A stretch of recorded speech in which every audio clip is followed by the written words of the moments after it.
ప్రభు నామానికి మహిమ కలుగును గాక. కూడొచ్చిన మీ అందరికీ కరిమల ఆత్మీయ సహవాస సంఘ విశ్వాసులందరికీ మన ప్రభువును ప్రియ రక్షకుడునైన యేసుక్రీస్తు వారి శ్రేష్టమైన నామంలో శుభములు. అందరికీ వందనాలండి. నిర్గమాకాండం 18వ అధ్యాయాన్ని మనం ధ్యానం చేసుకుంటున్నాం. నిర్గమాకాండం 18వ అధ్యాయం.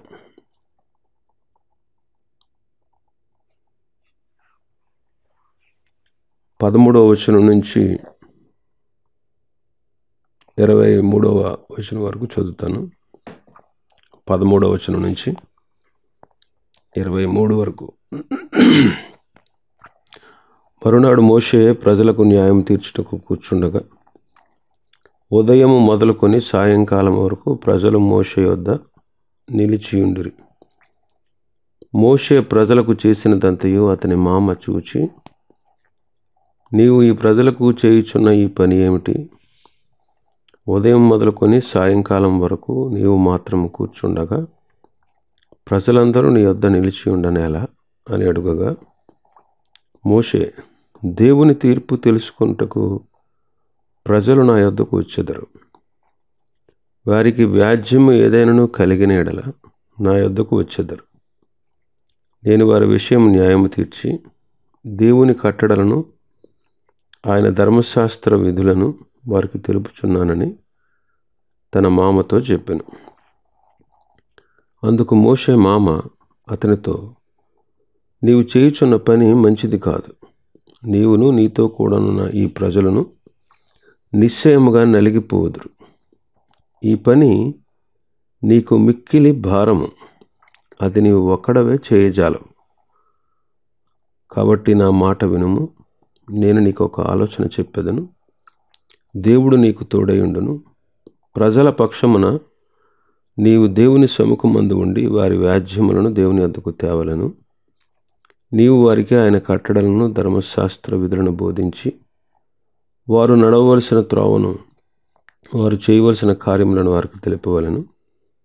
మరియు నీవు ప్రజలందరిలో సామర్థ్యము, దైవభక్తి, సత్యాసక్తి కలిగి లంచగొండులు కాని మనుషులను ఏర్పరచుకొని 1000 మందికి ఒకనిగాను, 100 మందికి ఒకనిగాను, 50 మందికి ఒకనిగాను, 10 మందికి ఒకనిగాను వారి మీద న్యాయాధిపతులను నియమింపవలెను. వారు ఎల్లప్పుడూ ప్రజలకు న్యాయము తీర్చవలెను. అయితే గొప్ప వ్యాజ్యములన్నిటినీ నీ వద్దకు తేవలెను. ప్రతి అల్ప విషయము వారే తీర్చవచ్చును. ప్రతి అల్ప విషయము వారే తీర్చవచ్చును. అట్లు వారు నీతో కూడా ఈ భారమును మోసిన ఎడల నీకు సులువుగా ఉండును. దేవుడు ఇలాగు చేయుటకు సెలవిచ్చిన ఎడల నీవు ఈ పని చేయుచు దాని భారమును సహింపగలవు. మరియు ఈ ప్రజలందరూ తమ తమ చోట్లకు సమాధానముగా వెళ్ళుదురని చెప్పాను. ఇక్కడ ఇత్రో మోషే మామగారు పెద్దలను గూర్చి సలహా ఇస్తున్నారు. ఇత్రో సలహా ఎన్నదగినది.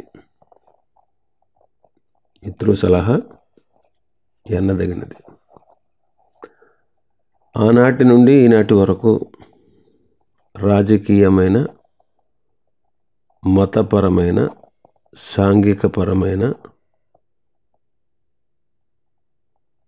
అన్ని విషయాల్లో ఈ సలహా కార్యసిద్ధి కలిగినట్లు కనిపిస్తూ ఉంది. కుటుంబాల్లో కానీ, సంఘాల్లో కానీ అన్ని పనులు ఒకరే చేయడం వల్ల రకరకాల సమస్యలు ఉత్పన్నమయ్యే అవకాశం ఉంటుంది. బరువుని, భారాలని అందరూ కలిసి పంచుకోవాలి.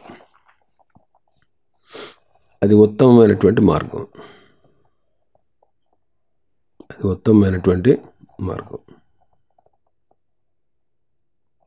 పౌలు భక్తుడు దేవుని సంఘాన్ని క్రీస్తు శరీరంగా పోల్చారు. దేవుని సంఘాన్ని శరీరంతో పోల్చారు. సంఘములోని సభ్యులందరూ కూడా వివిధ రకములైనటువంటి అవయవాలతో పోల్చబడ్డారు. ఈ అవయవాలన్నీ కలిసి పనిచేసి శరీర అభివృద్ధికి పాటుపడతాయి. ఒక్క అవయవమే అన్ని పనులు చేయదు. ఒక్క అవయవమే అన్ని పనులు చేయదు. ఏ అవయవానికి సంబంధించినటువంటి పనిని ఆ అవయవానికి ప్రభు ఏర్పరిచారు. ఆ విషయాన్ని మనం జ్ఞాపకం ఉంచుకోవాలి.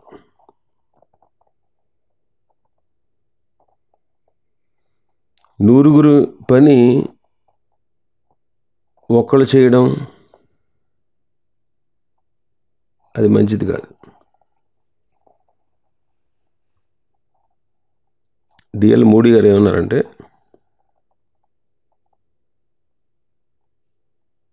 నూరుగురు పని ఒక్కడే చేయడం కంటే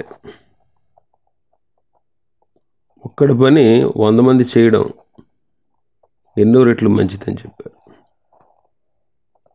ఇక్కడ చూడండి, ఉదయం మొదలుకొని సాయంకాలం వరకు ప్రజలు మోషే వద్దకు వస్తూ ఉన్నారు. అందుకే ఇతరు అడుగుతున్నాడు, ఏంటి ఇదంతా?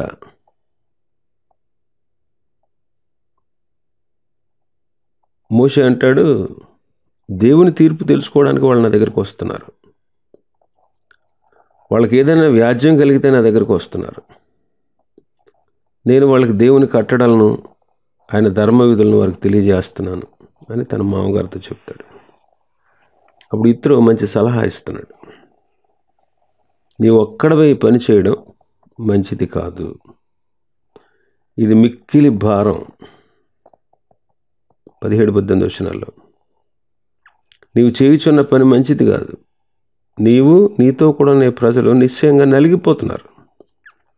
ఈ పని నీకు మిక్కిలి భారం. అది నువ్వు ఒక్కడవే చేయజాలవు. మోషే కూడా ఒప్పుకుంటున్నాడు. సంఖ్యాకాండం 11వ అధ్యాయం.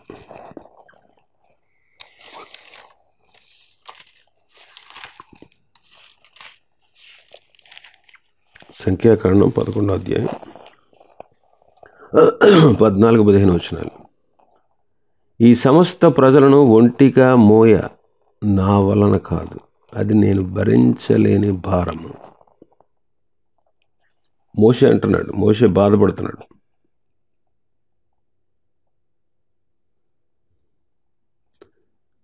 నేను ఒక్కడనే మిమ్మల్ని భరించలేను, ఒంటరిగానే భరించడం, మోయడం నా వల్ల కాదు అంటున్నాడు. ద్వితీయోపదేశకాండం 1వ అధ్యాయం.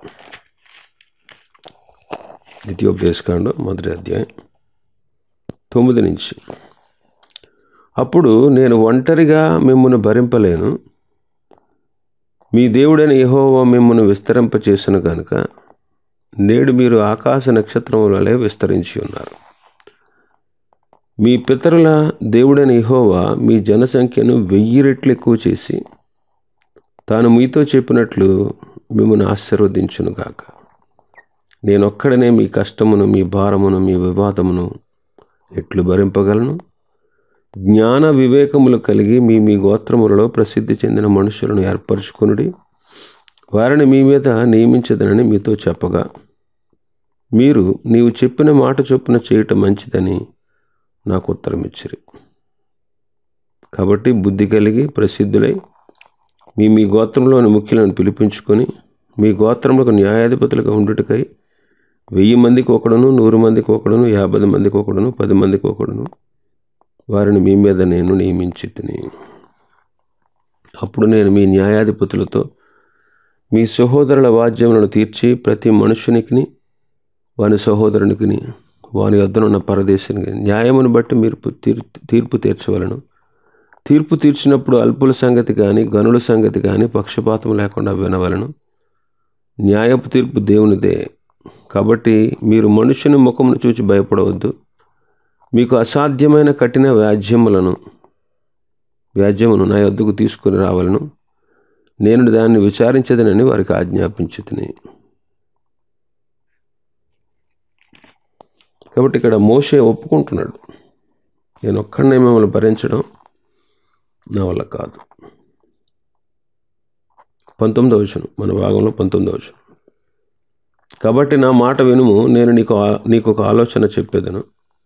దేవుడు నీకు తోడైయుండును. ప్రజల పక్షమున నీవు దేవుని సముఖమందు ఉండి వారి వ్యాజ్యములను దేవుని వద్దకు తేవలను. నీవు వారికి ఆయన కట్టడలను ధర్మశాస్త్ర విధులను బోధించి వారు నడవలసిన త్రోవను వారు చేయవలసిన కార్యములను వారికి తెలుపవలెను. ఇక్కడ 3 విషయాలు చెప్తున్నాడు. ఒకటి, దేవుడు నీకు తోడైయుండును. ప్రజల పక్షమున వారి వ్యాజ్యములను దేవుని వద్దకు తేవలెను. ప్రజల పక్షమున వారి వ్యాజ్యములను దేవుని వద్దకు తేవలెను అంటే ప్రజల అవసరాల కోసం దేవుని సముఖంలో ప్రార్థించాలి. ప్రజల అవసరాల కోసం దేవుని సన్నిధిలో ఏం చేయాలి? ప్రార్థించాలి. ఈనాడు మనం కూడా పరిశుద్ధులందరి కొరకు, దైవ సేవకుల కొరకు, వారి వాక్యాన్ని ధైర్యంగా బోధించుట కొరకు, మనుష్యులందరూ రక్షణ పొందుట కొరకు, ఇలాగ అనేక విషయాలు మనం దేవుని సన్నిధిలో పెట్టి ప్రార్థించాలి. ఇలా అనేక విషయాలు దేవుని సన్నిధిలో పెట్టి మనం ప్రార్థించాలి. ఎఫెసీ పత్రిక 6వ అధ్యాయం 18-19 వచనాలు, 18 నుంచి 20 వరకు. ఆత్మ వలన ప్రతి సమయమునందును ప్రతి విధమైన ప్రార్థనను విజ్ఞాపనను చేయుచు ఆ విషయమై సమస్త పరిశుద్ధుల నిమిత్తమును పూర్ణమైన పట్టుదలతో విజ్ఞాపన చేయుచు మెలకువగా ఉండుడి. మరియు నేను దేని నిమిత్తము రాయబారిన సంఖ్యలలో ఉన్నానో ఆ సువార్త మర్మమును ధైర్యంగా తెలియజేయుటకు నేను నోరు తెరిచినప్పుడు దానిని గూర్చి నేను మాట్లాడవలసినట్టుగా ధైర్యముతో మాట్లాడుటకై వాక్శక్తి నాకు అనుగ్రహింపబడినట్లు నా నిమిత్తమును పూర్ణమైన పట్టుదలతో విజ్ఞాపన చేయుచు మెలకువగా ఉండుడి. ప్రతి సమయమందు ప్రతి విధమైనటువంటి ప్రార్థనను, విజ్ఞాపనను మనం చెయ్యాలి. సమస్తమైన పరిశుద్ధుల నిమిత్తము పూర్ణమైన పట్టుదలతో విజ్ఞాపన చేస్తూ మెలకువగా ఉండాలి. సువార్త మర్మాన్ని నేను ధైర్యంగా తెలియజేయాలి. దేవుడే వాక్శక్తి నాకు అనుగ్రహించాలి అని నా నిమిత్తము కూడా మీరు పూర్ణమైన పట్టుదలతో ప్రార్థన, విజ్ఞాపన చేస్తూ మెలకువగా ఉండండి అంటున్నాడు. కాబట్టి సమస్త పరిశుద్ధుల నిమిత్తము పూర్ణమైన పట్టుదలతో విజ్ఞాపన చేయాలి. సమస్త పరిశుద్ధుల నిమిత్తము, సమస్త పరిశుద్ధుల నిమిత్తం. ఇంకా దైవ సేవకులు సువార్తను బోధించాలి. దేవుని వాక్యాన్ని బహుధైర్యంగా బోధించాలి. ఆ విషయంలో కూడా మనం ఏం చేయాలంటే ప్రార్థన చేయాలి. కాబట్టి మనుషులందరి రక్షణ కొరకు, దైవ సేవకుల కొరకు, పరిశుద్ధుల కొరకు పూర్ణమైన పట్టుదలతో మనం ప్రార్థన చేయాలి అంటాడు. తిమోతి మొదటి పత్రిక 2వ అధ్యాయం మొదటి 4 వచనాలు. మనం సంపూర్ణ భక్తియు మాన్యతయు కలిగి నెమ్మదిగాను సుఖముగాను బ్రతుకు నిమిత్తం అన్నిటికంటే ముఖ్యముగా మనుషులందరి కొరకును, రాజుల కొరకును, అధికారులందరి కొరకును విజ్ఞాపనములు, ప్రార్థనలు, యాచనలు, కృతజ్ఞతాస్తుతులు చేయవలనని హెచ్చరించుచున్నాను. ఇది మంచిదియు మన రక్షకుడగు దేవుని దృష్టికి అనుకూలమైనదియునై ఉన్నది. కాబట్టి మనం సంపూర్ణ భక్తి, మాన్యత కలిగి నెమ్మదిగా, సుఖంగా బ్రతకాలి. నెమ్మదిగా, సుఖంగా బ్రతకాలి. అయితే ఏం చేయాలి? అలా బ్రతకాలి, నెమ్మదిగా సుఖంగా బ్రతకాలంటే అన్నిటికంటే ముఖ్యంగా ప్రార్థన చేయాలన్నమాట. అన్ని పనుల కంటే ఎక్కువగా, అన్నిటికంటే ముఖ్యంగా మనం ప్రార్థనలు, యాచనలు, కృతజ్ఞతాస్తుతులు, విజ్ఞాపనలు చేయాలి. ఎవరి కోసం? మనుషులందరి కోసం, రాజుల కొరకు, అధికారుల కొరకు మనం ప్రార్థనలు, విజ్ఞాపనలు, యాచనలు, కృతజ్ఞతాస్తుతులు చేయాలి. ఇది మంచిదంట. మన రక్షకుడైన దేవుని దృష్టికి అనుకూలమైనది. కాబట్టి మనం ప్రార్థన చేయాలి. ప్రజల పక్షమున వారి వ్యాజ్యములను నువ్వు దేవుని దగ్గరికి తీసుకురావాలంటున్నాడు యిత్రో మోషేతో. అంటే ప్రజల అవసరాల కొరకు దేవుని సముఖంలో ప్రార్థించాలి. రెండవది, నీవు వారికి ఆయన కట్టడలను బోధించాలి. 20వ వచనం, నీవు వారికి ఆయన కట్టడలను, ధర్మశాస్త్ర విధులను బోధించి వారు నడవలసిన త్రోవను, వారు చేయవలసిన కార్యములను వారికి తెలియజేయాలి. నీవు వారికి ఆయన కట్టడలు బోధించాలి. వారు నడవలసిన త్రోవను, వాళ్ళు చేయాల్సిన కార్యాలను వారికి తెలియజేయాలి. దేవుని పిల్లలందరూ చేయాల్సిన పని ఇది. ముఖ్యంగా దైవ సేవకులు, సంఘ పెద్దలు చేయాల్సిన పని అది. ఏంట పని అంటే, ఒకటి, దేవుని కట్టడలు, ధర్మశాస్త్రాన్ని, ధర్మశాస్త్ర విధులను వాళ్ళకు బోధించాలి. యెహోషువ గ్రంథం 1వ అధ్యాయం. యెహోషువ గ్రంథం 1వ అధ్యాయం 8వ వచనం, ఈ ధర్మశాస్త్ర గ్రంథమును నీవు బోధింపక తప్పిపోకూడదు. దానిలో వ్రాయబడిన వాటన్నిటి ప్రకారము చేయుటకు నీవు జాగ్రత్త పడినట్లు దివారాత్రము దానిని ధ్యానించిన ఎడల నీ మార్గమును వర్ధల చేసుకుని చక్కగా ప్రవర్తించదు. ఈ ధర్మశాస్త్ర గ్రంథమును నీవు బోధింప తప్పిపోకూడదు.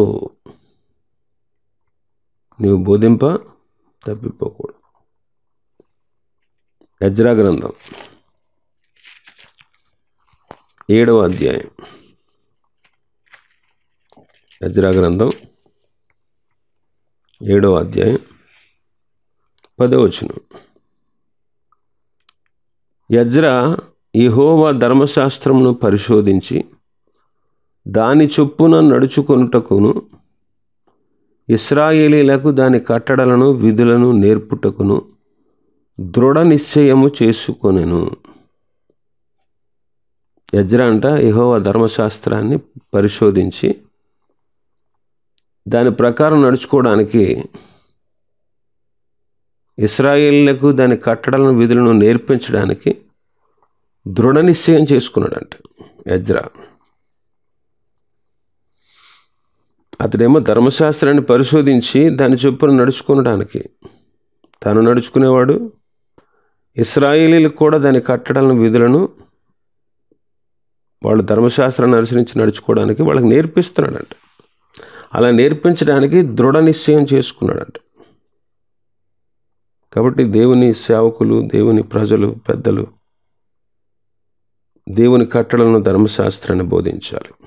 ఇంకా యిత్రో అంటాడు, ప్రజలందరూ నడవలసినటువంటి త్రోవను వారికి నేర్పించాలి అంటాడు.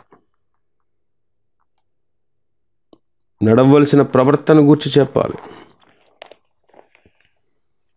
అపొస్తలుడైన పౌలు ఎన్నో పత్రికలు రాశాడు. ఆ పత్రికల్లో ఆయన వ్రాతల్లో సిద్ధాంతాలు ఉన్నాయి, సిద్ధాంతంలో ఉన్నటువంటి సత్యాలు ఉన్నాయి, ప్రవర్తనను గూర్చిన విషయాలు ఉన్నాయి. ఎఫెసీ పత్రిక 6 అధ్యాయాలు. 6 అధ్యాయాల్లో మొదటి 3 అధ్యాయాలు సిద్ధాంతాలను గూర్చి మాట్లాడితే 4, 5, 6 అధ్యాయాలు ప్రవర్తనను గూర్చి రాశాడు. సంఘ విశ్వాసులు, దేవుని ప్రజలు ప్రవర్తించాల్సిన తీరు. కొలస్సీల పత్రిక మొదటి 2 అధ్యాయాల సిద్ధాంతాన్ని గురించి రాస్తే 3, 4 అధ్యాయాల్లో సంఘస్థులు నడవలసిన ప్రవర్తన గురించి రాశాడు. మొదటి 2 అధ్యాయాల్లో యేసుక్రీస్తు, ఆయన సంపూర్ణ దైవత్వం, ఆయన సంపూర్ణ మానవత్వాన్ని గురించి రాశాడు. 3, 4 అధ్యాయాల్లో సంఘస్థులు నడవలసిన ప్రవర్తన గురించి రాశాడు. కాబట్టి ప్రజలు నడవలసినటువంటి ప్రవర్తనను గురించి వాళ్ళకు తెలియజేయాలి. అదే ఇత్రో చెప్తున్నాడు. 3వది 20వ వచనం, వారు నడవలసిన త్రోవను, వారు చేయవలసిన కార్యములను వారికి తెలియపరచాలి. ప్రభు కార్యాలను గూర్చి వాళ్ళకి తెలియపరచాలి. వాళ్ళు చేయాల్సిన కార్యాలు, ప్రభు పని చేయడం, ప్రభు పని చేయడం. ద్వితీయోపదేశకాండం 1వ అధ్యాయం 18వ వచనం, మరియు మీరు చేయవలసిన సమస్త కార్యములను గూర్చి అప్పుడు మీకు ఆజ్ఞాపించి తిని అంటున్నాడు. దేవుని పిల్లలు ఏ కార్యాలు చేయాలో ఆ సమస్త కార్యాలను గురించి మోషే గారు ఇశ్రాయేలులకి విపులంగా తెలియపరిచారు. అలాగే ఈనాడు కూడా ప్రభు యొక్క సేవా విధానాన్ని గురించి మనం ప్రకటించాలి. సరైన విధంగా ప్రభువుని మనం సేవించాలి. హెబ్రీ పత్రిక 12వ అధ్యాయం 28వ వచనంలో ఏమంటారు చూడండి, అందువలన మనం నిశ్చలమైన రాజ్యమును పొంది దైవ కృప కలిగి ఉందాము. ఆ కృప కలిగి వినయ భయభక్తులతో దేవునికి ప్రీతికరమైన సేవ చేయుదాము. దేవునికి ప్రీతికరమైన సేవ చేద్దాం అంటారు పౌలు గారు. దేవునికి ప్రీతికరమైన సేవ చేద్దాం. కాబట్టి ప్రభు మనకు అప్పగించిన పని మనం చేయాలి. ఆయన చెప్పినటువంటి కార్యాలని మనం ఎల్లప్పుడూ చేయాలి. అందుకే పరిచారకులను చూసి మరియా వాళ్ళతో ఏం చెప్పింది, ఆయన మీతో చెప్పింది చెయ్యండి అన్నారు. ఆయన మీతో చెప్పింది చేయండి. పరిచారకులు కూడా ప్రభు చెప్పినట్టే చేశారు. ప్రభు చెప్పినట్టే చేశారు. యేసుక్రీస్తు ప్రభు అంటారు యోహాను సువార్త 8:29, నన్ను పంపినవాడు నాకు తోడై ఉన్నాడు, ఆయనకిష్టమైన కార్యము నేను ఎల్లప్పుడూ చేయుదును గనుక ఆయన నన్ను ఒంటరిగా విడిచిపెట్టలేదని చెప్పాను. ఆయనకిష్టమైన కార్యము నేను ఎల్లప్పుడూ చేస్తాను. కాబట్టి యేసుక్రీస్తు వలె, పౌలు వలె, మిగిలిన దైవ భక్తుల వలె మనం కూడా ఎల్లప్పుడూ ప్రభు చెప్పిన పని, ప్రభు అప్పగించిన పని మనం చేయాలి.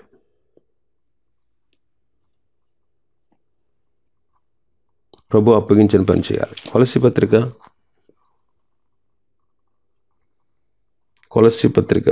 1వ అధ్యాయం.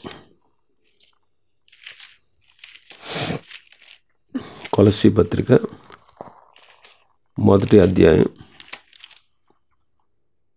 28, 29 వచనాలు. ప్రతి మనుషుని క్రీస్తునందు సంపూర్ణునిగా చేసి ఆయన ఎదుట నిలవబెట్టవలనని సమస్త విధములైన జ్ఞానముతో మేము ప్రతి మనుషునికి బుద్ధి చెప్పుచు ప్రతి మనుషునికి బోధించుచు ఆయనను ప్రకటించుచున్నాము.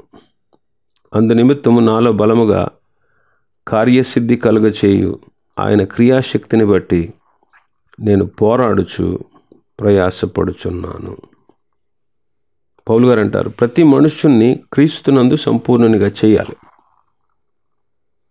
ఆయన ఎదుట నిలబెట్టాలి. అందుకే ప్రతి మనుషునికి బుద్ధి చెప్పుచు ప్రతి మనుషునికి బోధిస్తూ ఆయన్ను ప్రకటిస్తూ ఉన్నాను అంటున్నారు. కాబట్టి పౌలు దేవుని పని చేస్తున్నారు. ప్రతి మనుష్యుణ్ణి కూడా సంపూర్ణునిగా తీర్చిదిద్దాలి. అందుకే ప్రతి మనుషునికి బుద్ధి చెప్పుచు బోధిస్తూ ప్రభువుని గూర్చి ప్రకటిస్తూ ఉన్నారు. కొరింథీయులకు రాసిన మొదటి పత్రిక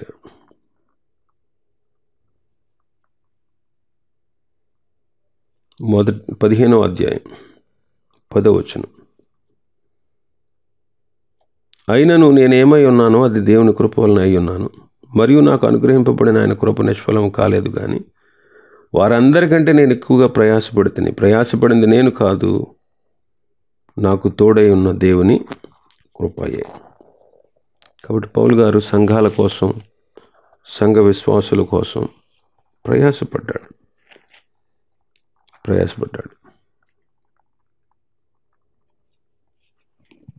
కాబట్టి దేవుని సేవకులు దేవుని కార్యాలను గురించి, ఆయన సేవా విధానాన్ని గురించి, ఆయన ఎలా సేవించాలో, ఎలా గణపరచాలో మనం తెలియపరచవలసిన వారుగా ఉన్నాం. మూడో విషయం, న్యాయాధిపతులను నియమించు అని సలహా ఇస్తున్నాడు.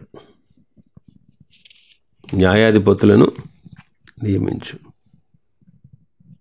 వాళ్ళు ఏ లక్షణాలు కలిగి ఉండాలో కూడా చెప్తా ఉన్నాడు, వివరిస్తూ ఉన్నాడు. వాళ్ళు ఏ లక్షణాలు కలిగి ఉండాలి. కాబట్టి పెద్దలను ఏర్పాటు చేయండి అని చెప్తున్నాడు. వాళ్ళు ఎలాంటి లక్షణాలు కలిగి ఉండాలో కూడా వివరిస్తున్నాడు. చూడండి 21వ వచనం నుంచి. మరియు నీవు ప్రజలందరిలో సామర్థ్యము, దైవభక్తి, సత్యాశక్తి కలిగి లంచగొండులు కాని మనుషులను ఏర్పరచుకొని. ఎవరినట? ప్రజల్లో ఏర్పాటు చేసుకునే వాళ్ళకి సామర్థ్యం ఉండాలి, దైవభక్తి ఉండాలి, సత్యమందు ఆసక్తి కలిగి ఉండాలి, లంచగొండులు కాని మనుషులై ఉండాలి. అలాంటి వాళ్ళని నియమించు అంటున్నారు. సంఖ్యాకాండం 1వ అధ్యాయం.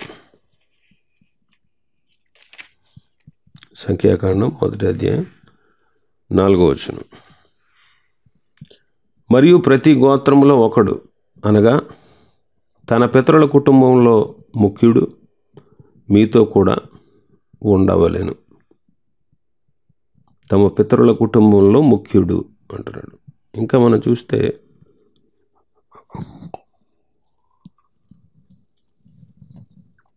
ఆ పితరుల కుటుంబంలో ముఖ్యుల గురించి చెబుతూ 16వ వచనం అంటాడు, వీరు సమాజంలో పేరు పొందినవారు, వీరు తమ తమ పితరుల గోత్రములలో ప్రధానులు, ఇశ్రాయేలుల కుటుంబములకు పెద్దలు.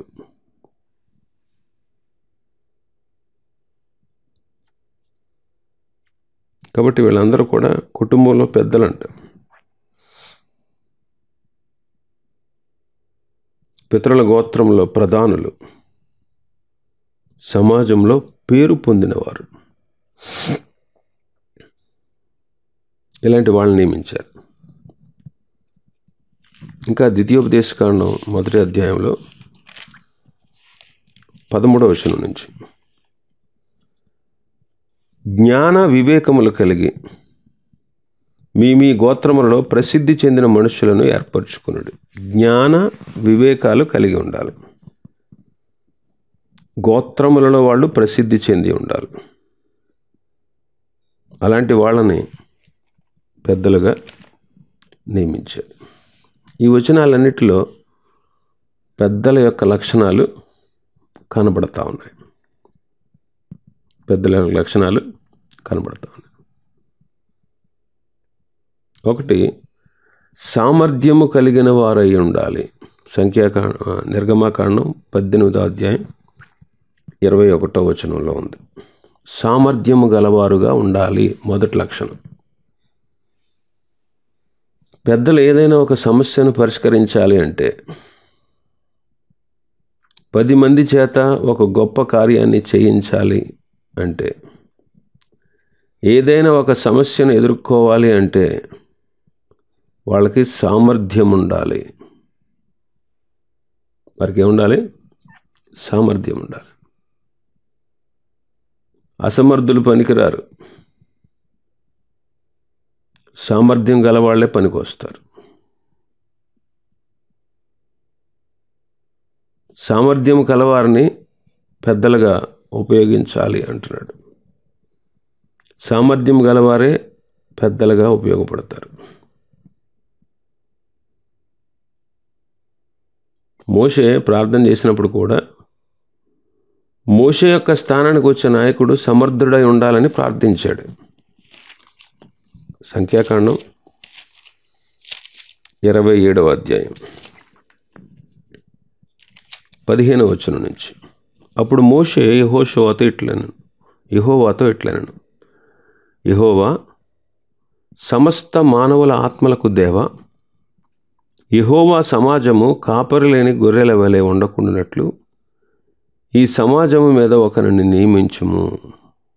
అతడు వారి ఎదుట వచ్చుచూ పోవుచూ నుండి వారికి నాయకుడిగా ఉండుటకు సమర్థుడై ఉండవలెను. ప్రార్థన చేశాడు మోషే. ప్రభువా, సమస్త మానవులకు ఆత్మలకు దేవా, ఈ సమాజం, ఈ సర్వ సమాజం, ఇశ్రాయేలు సర్వ సమాజం కాపరి లేని గొర్రెల వలె ఉండకుండా ఈ సమాజం మీద ఒకరిని నియమించు ప్రభు. అతడు వారి ఎదుట వచ్చుచూ పోవచ్చు నుండి వారికి నాయకుడిగా ఉండుటకు సమర్థుడై ఉండాలి అని ప్రార్థన చేశాడు. అప్పుడే ప్రభు 18వ వచనంలో, అందుకు యెహోవా మోషేతో ఇట్లనెను, నూను కుమారుడైన యెహోషువ ఆత్మను పొందినవాడు. నీవు అతన్ని తీసుకుని అతని మీద నేను చెయ్యి ఉంచి యాజకుడగు ఎలియాజరు ఎదుటను సర్వ సమాజం ఎదుటను అతను నిలబెట్టి వారి కనుల ఎదుట అతనికి ఆజ్ఞేయము. ఇశ్రాయేలు సర్వ సమాజము అతని మాట వినున్నట్లు అతని మీద నీ ఘనతలో కొంత ఉంచుము. అతని మీద నీ ఘనతలో కొంత ఉంచు. కాబట్టి సామర్థ్యం అనేది చాలా ముఖ్యం.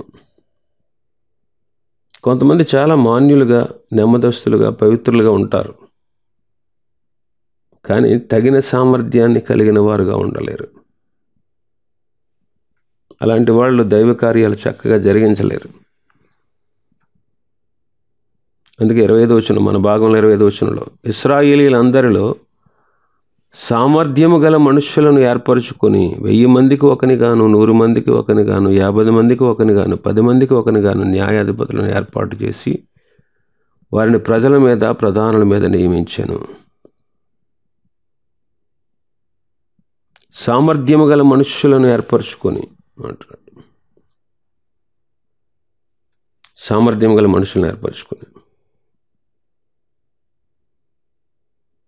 కాబట్టి సామర్థ్యం లేని వాళ్ళు దేవుని కార్యాలు చక్కగా చేయలేరు. కాబట్టి సామర్థ్యం కలవారుగా ఉండాలి. సామర్థ్యం కలవారుగా. రెండవది, దైవభక్తి కలిగిన వారుగా ఉండాలంటాడు. ఏం కలిగి ఉండాలి? దైవభక్తి గలవారుగా ఉండాలి. భక్తిని గురించి యాకోబు గారు ఏం చెప్పారు? యాకోబు పత్రిక 1వ అధ్యాయం 26-27 వచనాలు. ఎవడైనను నోటికి కళ్ళెము పెట్టుకొనక తన హృదయమును మోసపరుచుకొనుచు భక్తి గలవాడనని అనుకునే ఎడల వాని భక్తి వ్యర్థమే. తండ్రి అయిన దేవుని ఎదుట పవిత్రమును నిష్కలంకమును అయిన భక్తి ఏదనగా దిక్కులేని పిల్లలను విధవరాండ్రను వారి ఇబ్బందిలో పరామర్శించుటయు, ఇహలోక మాలిన్యము తనకంటకుండా తన్ను తాను కాపాడుకొనుటయునే. ఇక్కడ భక్తి అంటే ఏంటో చెప్తున్నాడు. నోటికి కళ్ళెం పెట్టుకోవడం,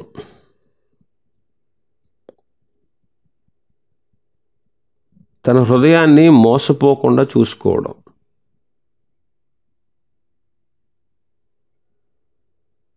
అలాగా మనం భక్తి చేయాలి అంటున్నాడు. భక్తి చేసేవాళ్ళు నోటికి కళ్ళెం పెట్టుకోవాలి, హృదయం మోసపోకుండా చూసుకోవాలి. హృదయం అనేకమైన దుర్గుణాలకు నిలయం. అందుకే ఇర్మియాలో అంటాడు, హృదయము అన్నిటికంటే మోసకరమైనది, అది ఘోరమైన వ్యాధి కలిగినది అంటాడు. కాబట్టి నోటికి కళ్ళెం పెట్టుకోవాలి, హృదయాన్ని మోసపరుచుకోకుండా చూసుకోవాలి. ఇంకా భక్తి ఏదో చెప్తున్నాడు, దిక్కులేని పిల్లలను విధవరాండ్రను వారి ఇబ్బందుల్లో పరామర్శించాలి,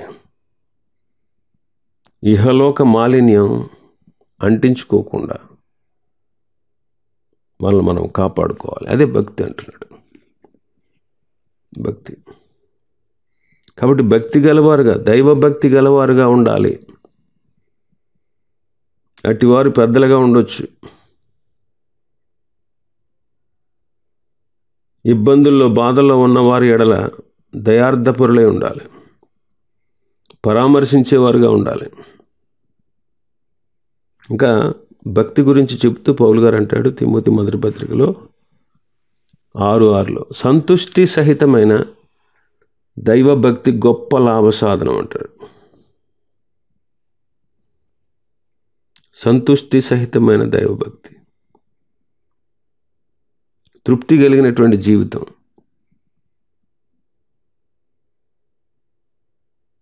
హెచ్చులకు పోకుండా విర్రవీగకుండా ఉండే జీవితం, ఇదే దైవభక్తికి నిదర్శనం.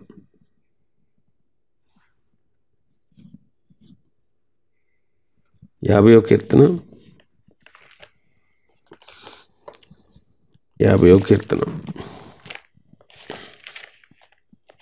4వ వచనం 5వ వచనం చదువుతాం.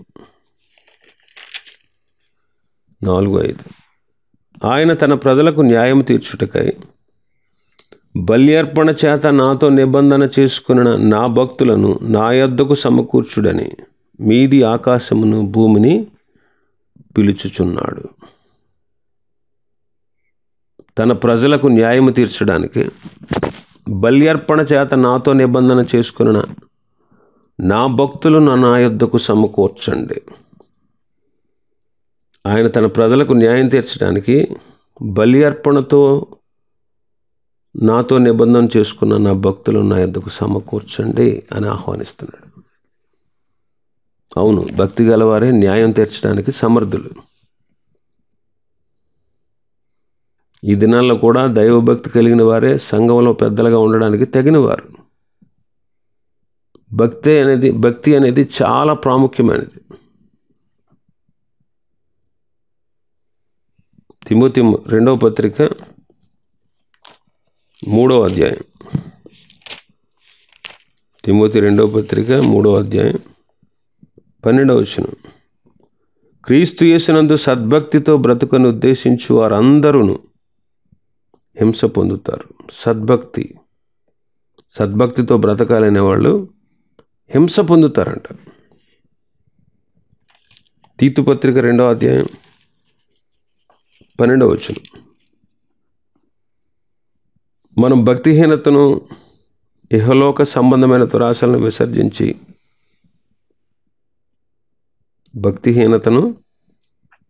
ఇహలోక సంబంధమైన దురాశలను విసర్జించాలి.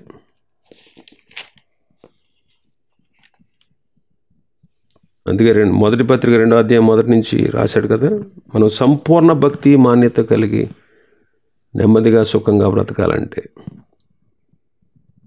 సంపూర్ణ భక్తి, మన భక్తి సంపూర్ణం చేసుకోవాలి. మన భక్తి మనం సంపూర్ణం చేసుకోవాలి. కాబట్టి దైవభక్తి గలవారుగా ఉండాలంట. ఎలా ఉండాలి? దైవభక్తి గలవారుగా. ఇంకా చాలా విషయాలు ఉన్నాయి. ప్రభు చిత్తం అయితే రేపటి దినం పెద్దలుగా ఉండాల్సిన వారికి ఉండాల్సిన లక్షణాల గురించి తెలుసుకుందాం. దేవుడి వాక్యాన్ని మన వినికిడిలో ఆశీర్వదించును గాక. ఆమేన్.